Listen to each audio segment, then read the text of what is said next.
Hey guys, my name is Sam and today I want to take a quick look at the Instapump Fury by Reebok. These released in April 2019 and it comes in a blue side-out Reebok branded box.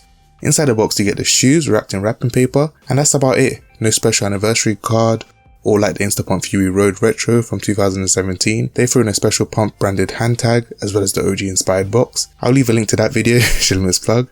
But this time they kept things pretty standard. But we're not here for the box anyway, so let's get right into the shoes.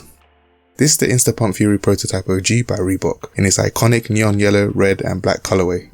2019 marks the 25th anniversary since being released back in spring 1994, and this is referred to as the prototype as there was another version of the Instapump Fury, sometimes referred to as the V2, that was redesigned by Trish NG and released a year later in 1995.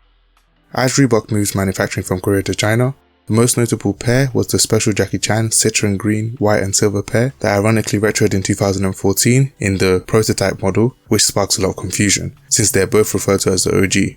Confusion aside, this model was originally designed by legendary sneaker designer Steven Smith and is arguably his most daring one yet.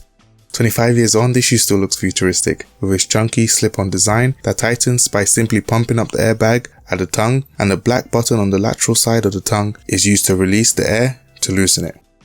I did notice that the padded mesh upper feels better quality than the 2014 retro. This shoe still features that responsive Hexa-like cushioning sole with the hexagon honeycomb contoured midsole design. It also features a large graphite stability plate on the midfoot for added support. This shoe is inspired by the Super Comp, both the car as well as the old New Balance model that features a fiery orange and red colorway with a split snake tongue toe design. This aggressive colorway really shook up the running market as it was usually known for its subdued palettes like grey and blue.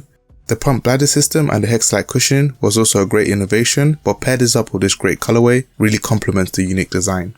This shoe feels well padded but is a little bit tough to slip on. Sizing wise, I'll stay true to size or go up half a size if you have wide feet. It's great to see this chunky runner back on the shelves. So here are my thoughts, now it's time for yours. Did you pick these up? Did you pass? Let me know in the comments below. Thank you so much for watching, I hope you enjoyed the video. If you did, don't forget to give this video a thumbs up and comment Fury to show me you watched this video to the end. Please subscribe if you like my content and as usual all other links will be in the description. Apart from that, have a good day.